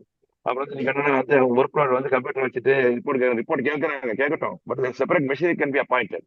இந்த மேன் பவர் கூட்டாம எத்தனை பேருக்கு என்ன கவர்மெண்ட் வேளாண் துறை வளர்க்க முடியாது. இது மத்திய அரசாங்க திட்டம் போட்டா கூட அந்த திட்டத்திலேயே வந்து மேன் பவர் தனியா போட்டு we can also hire and fire people professionally if there is a requirement. ஏன்னா நிறைய பேர் இண்டஸ்ட்ரி வந்து நிறைய இடத்துல இருந்து வர்றதுக்கு ஆசைப்படுறாங்க. இந்த அக்ரிகல்ச்சர் டிபார்ட்மெண்ட் எல்லாருமே பாசமா தான் இருக்கு, எல்லாரும் விரும்புறாங்க. யாரும் farmer sons can also come department. அப்போ வந்து சில ப்ரொஃபஷனல் நாலேஜ் இருக்கக்கூடிய centres like training should be coordinated professionally. அப்போ வந்து ஒரு யூனிவர்சிட்டி ஒரு கேள்விக்கு தனியாக இருக்காங்க, அந்த ஒரு அது இருந்தால் அக்ரிகல்ச்சர் கேள்வி கிடையாதாமா. இந்த மாதிரி நிறைய பாலிசிலாம் இருக்கு. இப்போ ஒரு வேற ஒரு சயின்டிஸ்ட் வந்து பிளாக்கிங் இருக்காங்க. ஸோ அது கேட்கறது நல்லா தான் இருக்கு. ஆனால் ப்ரொஃபஷனலாக பார்த்தா efficiency and effectiveness what will be the thing பார்த்தா கேவிக்கு டூயிங் செப்பரேட் விங் மாதிரி வேலை வச்சிருக்காங்க. தவிர coming towards the farmer level everything. Zonal side எடுத்து வர யாரோ ஒருத்தர் வராங்க, பாவமா இருக்கு. Some skills are very much better. So கடந்த ஆண்டுல மற்ற வெற்றி அனுபவத்துல டிஎன்வில வந்து இந்த கான்டாக்ட் வந்து பர்ஃபெக்டா செஞ்சதுனால தான் ஜெயிச்சோம். அதனால சயின்டிபிக் கம்யூனிட்டியும் அதாவது research extension and the empowerment should be properly made. இன்னைக்கு வந்து நிறைய ஹைடெக் விஷயம் வரைய வந்தனால knowledge addition and training should be compulsory given professionally. ஒரு 20 நாள் 30 நாள் கரெக்டாக ப்ரோக்ராம் பண்ணி அவங்க வந்து அந்த கண்டென்ட் டெலிவரி எல்லாத்தையும் பக்கம் திட்டமிட்டு மாவட்ட அளவில் திட்டங்கள் மட்டும் இல்லாமல் வட்ட அளவில் இல்லாமல் கிராம அளவில் என்ன வேணும் திட்டமிட்டு இப்போ இங்கேருந்து உற்பத்தி நோக்கி போறோம்ல. இப்போ வந்து என்ன மார்க்கெட் ஃப்ரெண்ட்லி ப்ரொடக்ஷன் வந்துட்டோம், இப்போ ஆர்கானிக் ப்ரொடக்ஷன் வந்துட்டோம். ஸோ நிறைய விஷயம் எங்க இருக்கு யாருக்குமே தெரியாம இருக்கு. இன்னைக்கு வரைக்கும் ஒரு டிஸ்ட்ரிக்ட் கேட்டா நம்மகிட்ட எதிர எல்லாமே இருக்காரு இல்ல, எல்லாமே இருக்கு. அதை விட அங்கே கிழங்க. So the farmers are not only knowing the right type of the technology and some of the new packages like biofloc or something like that. ஏன்னா அங்கே ஸ்டாஃப் இல்லை. அப்போ அதனால அந்த இன்ஃபர்மேஷன் விங்க வந்து பக்காவை ரெடி பண்ணி எல்லா டிபார்ட்மெண்ட்டுக்கும் constant endeavor to increase the knowledge sharing with other departments. So என்னைக்கு வந்து கோஆர்டினேஷன் வந்து அப்போ ஜெயிக்க முடியும். இதுல வந்து பிளாக்ல நிறைய ஃபண்ட் இருக்கு. இப்போ எனக்கு தெரிஞ்சு பார்த்தா அந்த பிளாக் வந்து ஸ்கை லிமிட் ப்ராஜெக்ட் போடுறதுக்கு. ஸோ அந்த பிளாக் லெவலுக்கு கூட நம்ம ஸ்டாஃப்லாம் அனுப்பலாம், ஒன்றும் பிரச்சனை இல்லை. ஒன்றும் நாட்டுக்கு நஷ்டமாயிருது. ஸோ பிளாக்கு வந்து அக்ரிகல்ச்சர் ஆஃபீஸர் வந்து பத்தில இருந்தாங்க ஒரு காலத்துல வந்து பிளாக் தான் ஒரு அளவு தான் இருந்தாங்க. அதனால வெற்றி தான் கொடுத்துச்சு. அதுல வந்து கையில இருக்கு சேலரி ப்ராப்ளம் வச்சு சேலரி நிப்பாட்டி தானே கேட்டா we can take a 1 year project 2 year project போட்டு அந்த டெக்னாலஜி மட்டும் உள்ள திணிக்கிறதுக்குள்ள அனைத்து முயற்சி எடுத்து அவங்க மட்டும் எம்பவர் பண்ணி கொடுத்தா கூட they can be renewing because the pension இல்லட்டாங்க இப்ப கவர்மெண்ட் ஸ்டூடெண்ட்டுக்கு. அதனால இனிமேல் no more there is going to be attraction for the pension attractions. Now they can work. So work இதுக்கு மாதிரி ஒரு ப்ரொஃபஷனலா வந்து அந்த அக்கௌண்டபிலிட்டி ரெடி பண்ணி ஆன்லைன்லேயே வந்து ரிப்போர்ட் கம்பெனிக்காரங்க எப்படி பண்றாங்க.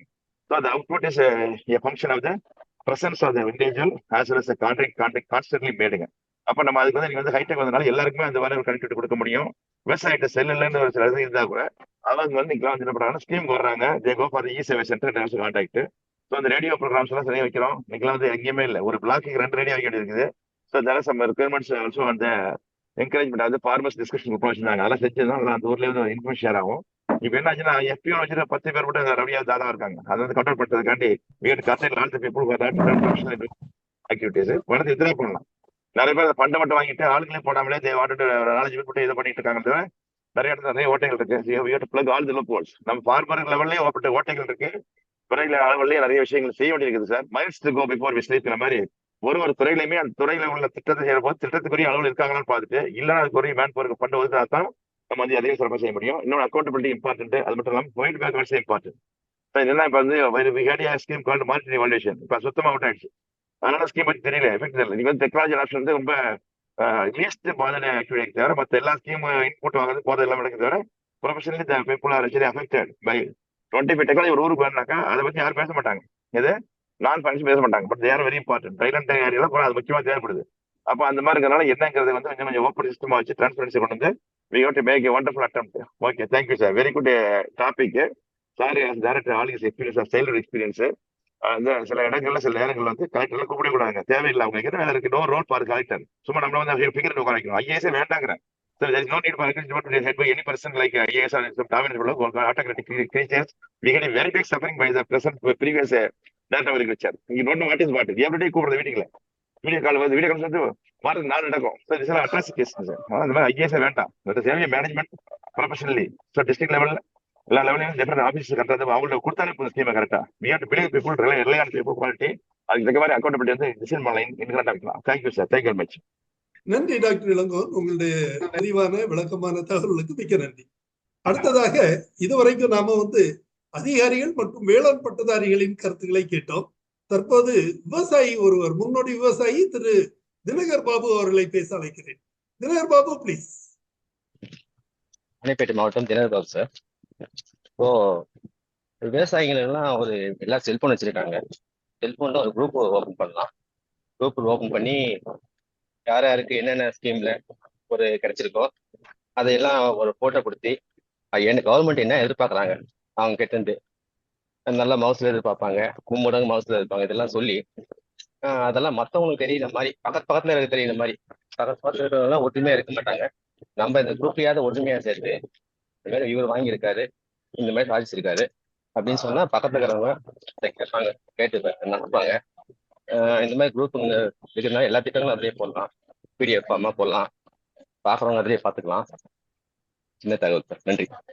நன்றி தினகர் பாபு, உங்களுடைய தகவல்களுக்கு மிக்க நன்றி, உங்களுடைய கருத்துக்கு மிக்க நன்றி. வணக்கம் எல்லாருக்கும். வணக்கம். வணக்கம். பேசலாங்களா சார்? ரொம்ப நல்லாவே இருந்தது. நிறைய பார்ட்டிசிபென்ட்ஸ் இல்லாட்டியும் கூட நிறைய பேசுற மிஸ்டர் கந்தசாமி இவங்க எல்லாம் நல்லா தான் இருந்துச்சு. இளங்கோவன். சரி, இதுக்கு தான் சார் நீங்க ஃபார்ம்டு அக்ரி கிளினிக் எல்லாம் அவங்க கொஞ்சம் இது ப்ரொமோட் பண்ணாங்க. இந்த இவங்களுக்கு கிடைக்கணும்ட்டு, அக்ரிகல்ச்சரிஸ்டுக்கு, விவசாயிகளுக்கு நேரடியான அவங்களுக்கு உபதேசம் கிடைக்கிறதுக்கு, இதுக்கெல்லாம் அவங்களுக்கு போய் பார்த்து எல்லாம் செய்யறதுக்கு தான் அக்ரி கிளினிக் எல்லாம் உண்டாக்குனாங்க. அது எவ்வளவு தூரம் வருதுன்னு தெரியல, இப்ப இருக்குன்னு தெரியல. அங்கங்க கேள்விப்படுற மொழிய பெரிய அளவில் இல்லை. இப்பவும் they are depending on the dealers, fertiliser or pesticide dealer தான். அவங்க இதை அடிங்கன்னு அப்படியே அடிச்சிடுறாங்க. இதுதான் நடக்குது இப்போ. அதனால அது கொஞ்சம் மாற்றம் வரலாம். அவர் கந்தசாமி சார் சொன்ன மாதிரி என்னைக்கு தேடி வர்றாங்களோ அன்னைக்கு தான் கொஞ்சம் விவசாயம் வரும். மக்களும் நிறைய படிப்பறிவு அதெல்லாம் கொஞ்சம் குறைவு தான். அப்புறம் எல்லாமே எல்லாம் சின்ன சின்ன விவசாயிகள், அவங்களால என்ன பண்ண முடியும், அவ்வளவுதான். இதை யாராவது சொல்றாங்க, பக்கத்துல யார் அடிக்கிறாங்க, என்ன இது பண்ணிட்டு அப்படியே போயிட்டு இருக்காங்க, அவ்வளவுதான். That's my. Okay sir, thank you thank you thank you thank you sir. நிகழ்ச்சியில் பங்கு பெற்றமைக்கு நன்றி சார். முத்துக்குமார் பேசலாங்களா? முத்துக்குமார் பிளீஸ். சார் வணக்கம். ஜோ சார் வணக்கம். மற்ற கந்தசாமி, தினகர் பாபு, அடிஷனல் அவர்லாம் பேசினாரு, அடிஷனல் டைரக்டர்லாம் பேசினாரு, ரொம்ப நன்றி சார். ஆக்சுவலா நம்ம இந்த வாட்டர் மேனேஜ்மெண்ட் வந்து கம்மியா இருக்கு சார். இப்போ பாத்தீங்கன்னா ஃபார்மர்ஸ் எல்லாம் பாத்தீங்கன்னா நிறைய அந்த அண்டர் கிரவுண்டு பைப்பு ஸ்கீம் இல்லை. அது வந்து நல்லா இருக்கும்னு நினைக்கிறேன் சார். ஸோ அதுக்குதான் அது வந்து அண்டர் கிரவுண்ட் இந்த பிவிசி பைப் ஏற்கனவே இருந்தது. இந்த மண்வள பாதுகாப்புன்னு ஒரு திட்டம் இருந்தது. அந்த மண்வள பாதுகாப்பு திட்டத்தில் என்ன பண்ணாங்க, வரப்பெல்லாம் போட்டு கொடுத்தாங்க. அது இல்லை இப்ப. அது இருந்ததுன்னா ரொம்ப நல்லா இருக்கும். மண்வள பாதுகாப்பு எல்லா வரப்பெல்லாம் போட்டு கொடுக்கலாம். ஒரு டிராக்டரை வச்சு பண்ணி தருவாங்க. அதுக்கு ஒரு மானியம் கொடுத்தாங்கன்னா நம்மள கூட பண்ணிக்கலாம். வரப்பு போட்டு ஒரு போட்டோ எடுத்து கொடுத்து பண்ணா அது நல்லா இருக்கு. ஏன்னா தண்ணி ஹார்வெஸ்ட் பண்றது இல்லை சார் யாருமே. இப்ப டிராக்டர் உண்டாகி போச்சு, எல்லா வரப்பும் என்னையும் சேர்த்து சொல்றேன், நானும் வரப்பெல்லாம் கழிச்சிட்டேன். ஸோ அது இப்பதான் ஃபீல் பண்ண வேண்டியது. எல்லா மண்ணும் அடிச்சுட்டு போகுது. ஒண்ணு. செகண்டு, இந்த அண்டர் கிரவுண்டு பைப் போட்டாங்கன்னா கொஞ்சம் வாட்டர் மேனேஜ்மெண்ட் ஈஸியா இருக்கும். வெல் வாட்டர் அது மாதிரி எல்லாம் பண்றதுக்கு. ட்ரிப் இரிகேஷன் இருந்தாலும் பட் இந்த ஃப்ளட் இரிகேஷனுக்கு இந்த பைப்ல போட்டு அங்க போய் மாத்தினா நல்லா இருக்கும். வரப்பெல்லாம் காவாயில தண்ணி நிறைய வேஸ்ட் ஆயிடுது. தேர்டு இந்த வேளாண்மை துறையில கொடுக்குற இந்த சப்சிடிஸ் ஸ்கீம், சீடு, இதெல்லாம் சேர மாட்டுது சார். எல்லாம் அரசாங்க ஆளுங்க, அங்க அதிகாரிங்க நியர்பை இருக்கிற ஃபெர்டிலைசர் ஷாப்போட ஃப்ரெண்டா இருக்காங்க. எல்லா வேறையும் அவங்க வாங்கிட்டு போயிடுறாங்க. அவங்க வாங்கிட்டு போயிட்டு அவங்க விற்கிறாங்க, தண்ணி ரேட்டு போட்டு விற்கிறாங்க. உளுந்து, காராமணி, பச்சை பயிறு, கம்பு. இப்ப கம்பு வாங்கறதுக்கு நினைக்கிறோம், ஒரு இடத்த கூட இல்லைங்க. இதெல்லாம் இப்ப விவசாயிங்க பாத்தீங்கன்னா, இந்த நம்ம இந்திய நாட்டுக்கு, இந்த நம்ம தமிழ்நாடும் சரி, இந்திய நாடா இருந்தாலும் சரி, வித்தவுட் எனி சேலரியில ஃபுட்டு ப்ரொடியூஸ் பண்ணி தராரு. அவன் ஓன் நிலம், ஓன் உழைப்பு, ஆனா எந்த சேலரியும் கிடையாது. கடைசியில் அவன் பார்த்தான்னா ஒரு கணக்குல ஒரு காசு மிஞ்சது கிடையாது. இத மாதிரி ஒரு சப்சிடி எல்லாம் பண்ணி கொடுத்து விதையெல்லாம் நேரடியா விவசாயிக்கு போய் சேர்ற மாதிரி அதுக்கு ஏதாவது ஒரு திட்டம், அது ஏதாவது ஒரு யாருக்கிட்டையும் போகாதபடி எங்கேயும் செகண்டரி எதுவும் வந்து அரசியல் அமைப்புல வந்து அரசியல் அதிகாரிகள்லாம் வந்து எம்எல்ஏவோ எம்பியோ அல்லது கவுன்சிலரோ போய் அந்த விரையெல்லாம் வாங்கின்னு தனியா அவங்க மட்டும் தான் கிடைக்குது. ஆர்டினரி விவசாயி கிடைக்க மாட்டேது. அதுக்கு ஏதாவது ஒரு திட்டம் மாதிரி வச்சு ஏதாவது ஒரு கண்ட்ரோல் மெஷர் இருந்தா நல்லா இருக்கும். ஒண்ணு. செகண்ட் வந்து இந்த தழைச்சத்துக்கெல்லாம் நிறைய அப்பெல்லாம் கொடுத்தாங்க. அவுரி விரைக்கு சப்சிடி கொடுத்தாங்க. இல்ல அவுரி போட்டிருந்தா ஒரு ஏக்கருக்கு 4000 அப்படின்னு சொன்னாங்க. அதை மடக்கி ஓட்டணும். அவுரி, தக்கப்பூண்டு, சனப்பை இதெல்லாம் இப்ப இந்த ஸ்கீமே காணும் சார். அதெல்லாம் இல்ல. அதெல்லாம் இருந்தாதான் கொஞ்சம் உழவருடைய விவசாயத்தின் கொஞ்சம் இது வந்து தரம் உயர்வும், நிலம் கொஞ்சம் உயர்ந்து போகும். சார் ஒருத்தர் பேசினாரு, மண் மாதிரி யாருன்னா எடுத்தாங்களா அப்படின்னு கேக்குறாரு. மண் மாதிரி எடுக்கிறதுக்கு வந்து ஒரு நடமாடும் மண் மாதிரி இருந்தா பரவாயில்ல. ஒரு விவசாய பத்தி தெரியாது. என்ன மண் மாதிரி எடுத்தா ஒரு பக்கத்துல இருக்குதுங்களா, அங்க கிடையாது. ஒரு டிஸ்ட்ரிக்ட் ஹெட் குவார்டர்ல போனாதான் கிடைக்கும். அந்த டிஸ்ட்ரிக்ட் ஹெட் குவார்டர் பாத்தீங்கன்னா அது எங்கேயோ ஒரு மூலையில இருக்கும். அங்க என்ன 2 ஆபீஸ் இருக்கும். இந்த ஆபீஸ் இல்ல அந்த ஆபீஸ் எடுத்துட்டு போங்கன்னுவாங்க. விவசாயிகளை அலையதான் விடுறாங்களே தவிர அதுக்கு கரெக்டான ஒரு பக்கத்துல அந்தந்த பிளாக்ல வாங்கி பண்ணா நல்லா இருக்கும். இல்லையா அந்த டிஸ்ட்ரிக்ட் ஹெட் குவார்டர்ல இருந்து ஒவ்வொரு ஊர் இப்ப வந்து முகாம் போடுறாங்க. அது மாதிரி ஒவ்வொரு வில்லேஜுக்கு முகாம் போட்டு அங்க வந்து மொபைல்ல லேப் வச்சு இல்ல மொபைல் மண் மாதிரி வேன்ல வாங்கிக்கின்னு போய் கொடுத்து ரிசல்ட் வந்து நீங்க வெப்சைட்ல போட்டாலும் பரவாயில்ல, இல்ல இமெயில் அனுப்பிச்சாலும் பரவாயில்ல, இல்ல வாட்ஸ்அப்ல எல்லா கையிலும் வாட்ஸ்அப் இருக்கு அதுல அனுப்பிச்சாலும் பரவாயில்ல. அது மாதிரி ஒரு திட்டம் வந்தாதான் சார் நல்லா இருக்கும். இவங்க வந்து மண் மாதிரி யாரும் எடுத்தாங்கன்னு கேக்குறாரு. ஆனா மண் மாதிரி எடுக்கிற ஃபெசிலிட்டி எங்க இருக்கு? எந்த பிளாக்லயும் கிடையாது. எல்லாம் ஹெட் குவார்டர் தான் போகணும். இல்ல கேவிகே போகணும். கேவிகேல போனா அது எங்கேயோ இருக்கு ஒரு கேவிகே. ஒரு நாளைக்கு விவசாயி அவ்வளவு தூரம் ஸ்பெண்ட் பண்ண முடியுமா சார்? அன்னைக்கு போய் மாடு தண்ணி காட்டணும், கறவை கறக்கணும், கண்ணுக்குட்டி தண்ணி காட்டணும். இது எங்கேயாவது ஒரு டவுனுக்கு போயிட்டு வர முடியுமா? சொல்லுங்க பாப்போம். இதெல்லாம் வந்து பிராக்டிக்கலா கொஞ்சம் யோசிக்கணும் சார். இதான் சார் என்னுடைய இது. நன்றி, வணக்கம். நன்றி திரு முத்து, உங்களுடைய தகவல்களுக்கு மிக்க நன்றி. ஓகே, அனைவரும் பேசிட்டாங்க. சோ இறுதியான தகவல்களை தெரிவிக்கிறேன். அதாவது பல்வேறு கருத்துக்கள் இன்றைய நிகழ்ச்சியில் பரிமாறப்பட்டன. திரு ராசு அவர்கள் மத்திய மாநில வேளாண் திட்டங்கள் 100% விவசாயிகளை சென்று அடையாததற்கு காரணம் என்ன என்பதை பட்டியலிட்டார். அதற்கான என்னென்ன செய்தால் இவற்றை தவிர்க்கலாம் என்ற கருத்தை தெரிவித்தாரு. இது தவிர பல்வேறு பட்டதாரிகள் மற்றும் முன்னாள் அதிகாரிகள் அவர்களுடைய கருத்துக்களை தெரிவித்தார்கள். விவசாயி சார்பிலும் கருத்துக்கள் தெரிவிக்கப்பட்டன. இந்த அனைத்து தகவல்களையும் ஒருங்கிணைந்து பார்க்கும்போது, அதாவது நான் வந்து தமிழக அரசின் வேளாண்மை துறையில் 32 ஆண்டுகள் அதிகாரியாக பணிபுரிந்து ஓய்வு பெற்ற முன்னாள் அதிகாரி. சோ அந்த வகையில ஓரளவுக்கு என்னுடைய கருத்தையும் தெரிவிக்கலாம் என்ற எண்ணத்துடன் இந்த தகவல்களை தெரிவிக்கிறேன். இன்றைய நிகழ்ச்சி வழங்கிட வந்த சிறப்பு விருந்தினர் இன்டர்நெட் இஷ்யூ காரணமாக வெளியேறிவிட்டதால் நான் இந்த விளக்கத்தினை தெரிவிக்க விரும்புகிறேன். அதாவது துறைகளில் பார்க்கும்போது விவசாயத்துறை வந்து பெரிய துறையாக தெரியும். காரணம் என்னன்னா நிறைய அதிகாரிகள், தடுக்கி விழுந்த அதிகாரிகள் இருக்காங்க, நிறைய ஸ்டாஃப் இருக்காங்க அப்படிங்கிற ஒரு எண்ணம் அனைத்து துறைகளிலும் இருக்கிறது. குறிப்பாக மாவட்ட ஆட்சியர்கள் கூட பல்வேறு தருணங்கள்ல எந்த ஒரு பணியா இருந்தாலும் ஏன் வேளாண்மை துறை செய்யுங்களேன், உங்களுக்கு நிறைய ஸ்டாஃப் இருக்காங்க, இந்த மாதிரி பொதுவாக அவங்க வந்து ஒரு கருத்து தெரிவிக்கிறது வழக்கம். ஏன்னா முக்கியமான பணிகள் வரும்போது சுலபமாக அதை செய்யறதுக்கு உடனே ஆசிரியர்கள் அல்லது வேளாண்மை துறை பணியாளர்களை அவங்க கேட்டுக்கொள்வாங்க. அது வந்து நீங்க வேற எதுவும் பணி இல்லாம வேலை இல்லாம இருக்கீங்க அப்படின்னு சொல்ற மாதிரி அதை நேரடியாக அப்படி சொல்லாம இந்த மாதிரி கூடுதல் பணிகளை வழங்குவார்கள். ஆனால் உண்மை என்ன, நமக்கு வந்து எவ்வளவு விவசாயிகள் இருக்கும், நமது மொத்த பாப்புலேஷன்ல 70% மேல வந்து விவசாயிகள் இருக்கிறோம். அதுல சிறு குறு விவசாயிகள் அதுலயும் 70% மேல இருக்காங்க. சோ இப்படிப்பட்ட ஒரு சூழ்நிலையில நாம வந்து அனைத்து விவசாயிகளும் எல்லா விஷயங்களும் தெரிந்தவர்களாக இருக்க நிச்சயமாக வாய்ப்பில்லை. தொழில்நுட்பங்கள் தெரியாதவர்களா இருக்கலாம், தொழில்நுட்பத்தை எவ்வாறு பெறுவது என்பது தெரியாதவர்களா இருக்கலாம், சொன்ன தொழில்நுட்பத்தை கடைபிடிப்பது எப்படி என்று தெரியாத விவசாயிகளா இருக்கலாம். இவர்களுக்கெல்லாம் படிப்பு அல்லது அறிவு போட்டுவதற்காகத்தான் விரிவாக்க பணி என்பது உருவாக்கப்பட்டது.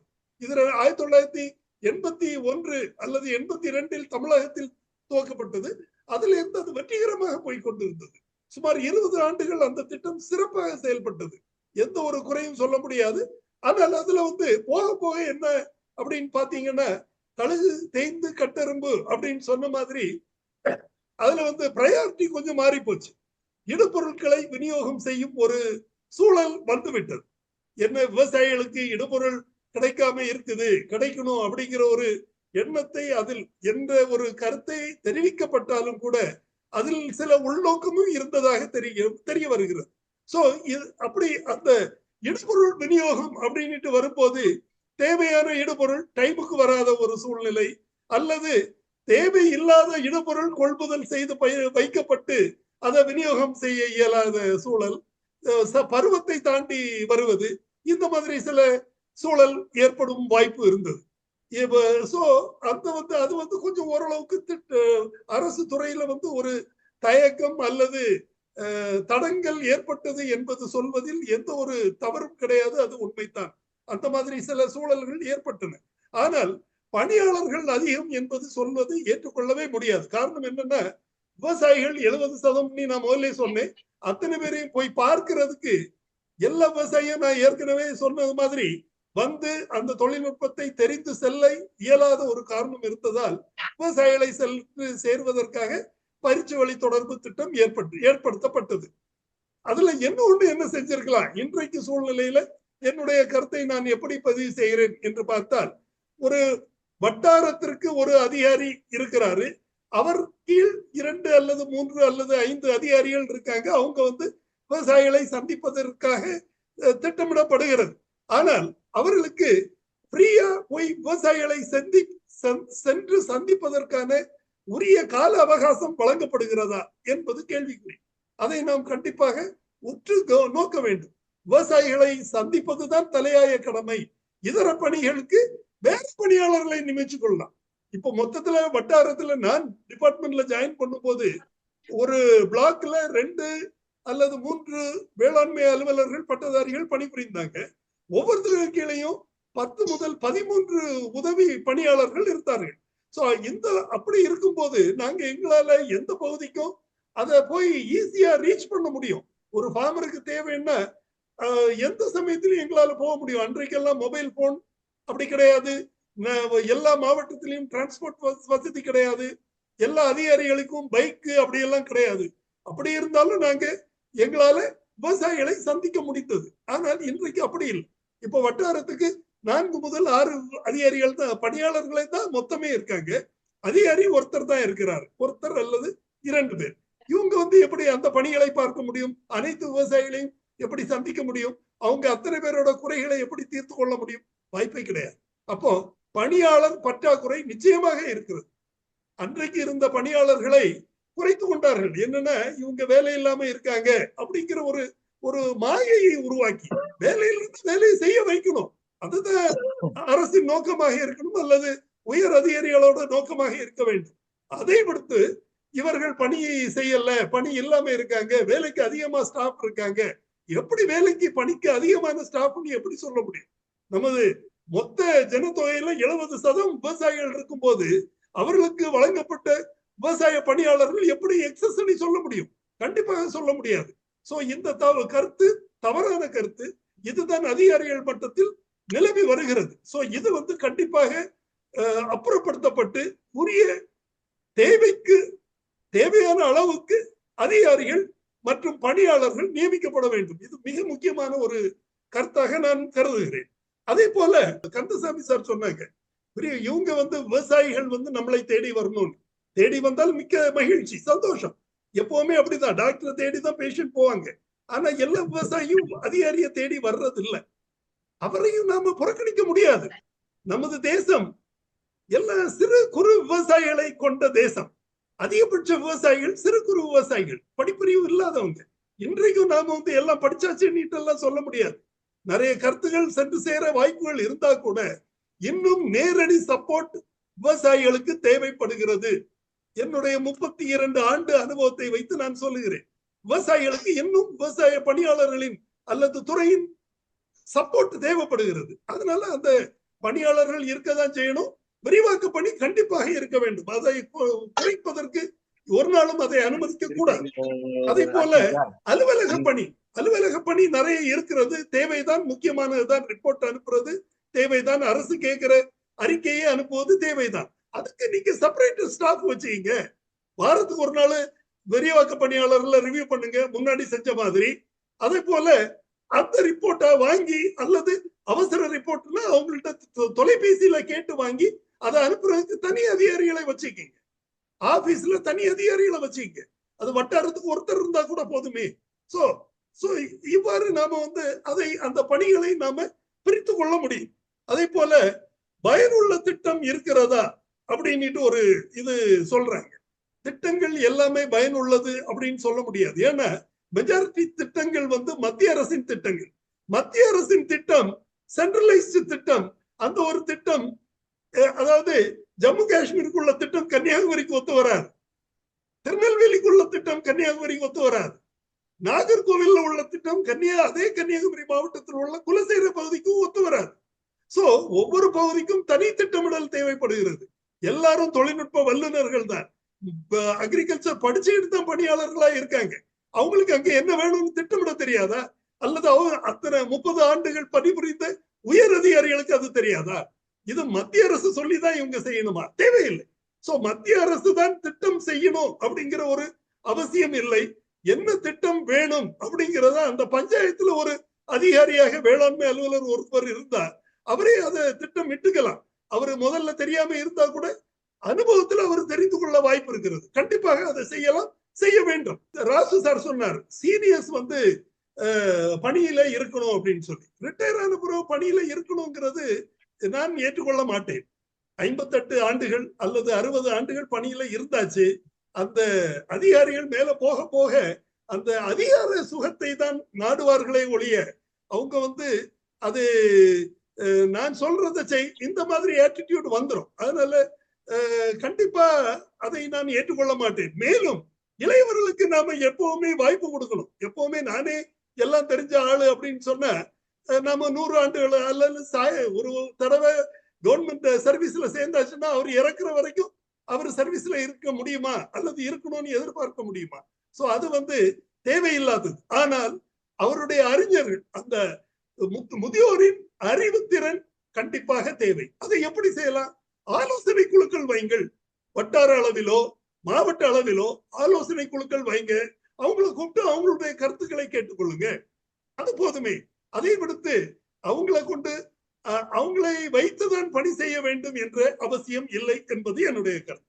அடுத்ததாக இப்போ நீங்க திருநெல்வேலி மாவட்டத்துல நாங்கெல்லாம் நமது ஃபார்ம் கிராஜுவேட்ஸ் போறத சார்ந்த வரைக்கும் டாக்டர் முருகேசன் எவ்வளவு பணிகள் செய்து கொண்டு இருக்கிறார். இன்றைக்கும் நான் செய்து கொண்டு இருக்கிறேன்.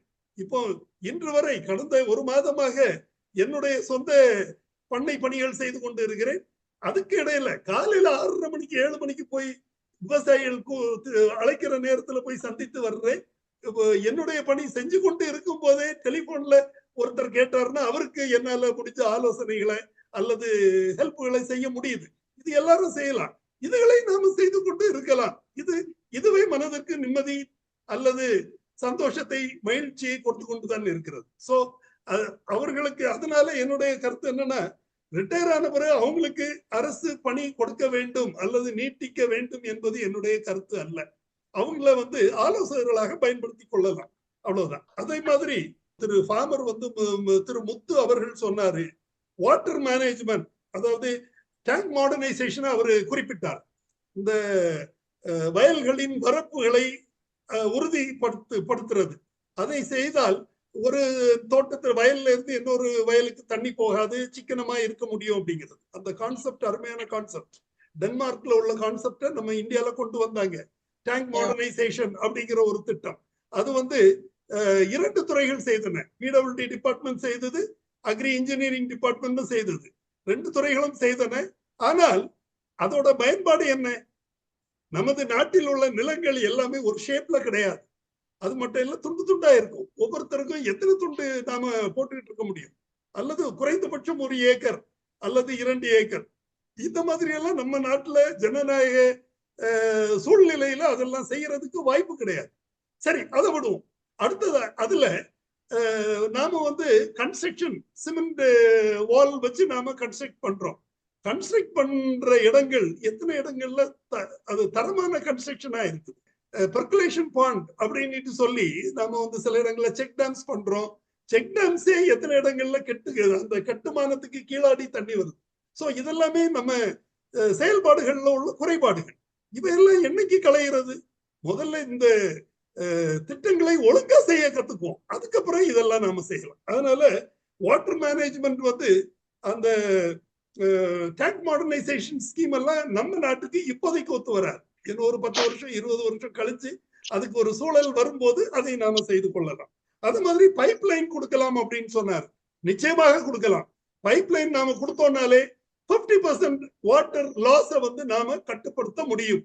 அது வந்து முதல்ல அந்த ஆட்சியின் பெயரை நான் சொல்ல விரும்பவில்லை, அரசியலாக போய்விடும். ஆனால் கடந்த சில ஆண்டுகளுக்கு முன்னாடி இந்த திட்டம் கைவிடப்பட்டது. அதன் பிறகு ஒரு அரசின் போது, ஒரு ஆட்சியின் போது அது மீண்டும் கொண்டு வரப்பட்டது விவசாயிகளின் கோரிக்கையை ஏற்று. அந்த திட்டத்திற்கு அதிக நிதி கொடுக்கலாம். ஏன்னா கன்வீனியன்ஸ் லாஸ் அப்படி அதுதான் மேக்சிமம் 70 to 80% வாட்டர் அதுலதான் லாஸ் ஆயிட்டு இருக்கு. நாம ஒரு 100 லிட்டர் தண்ணி ஒரு குழாயில ஒரு இடத்துக்கு விடுறோம்னா அதுல 70% தண்ணீர் வந்து அந்த விவசாயிக்கு போய் சேர்றதுக்கு முந்தைய வீணாயிடுது. அதை கட்டுப்படுத்துறதுக்காக பைப்லைன் வழங்கப்பட்டது.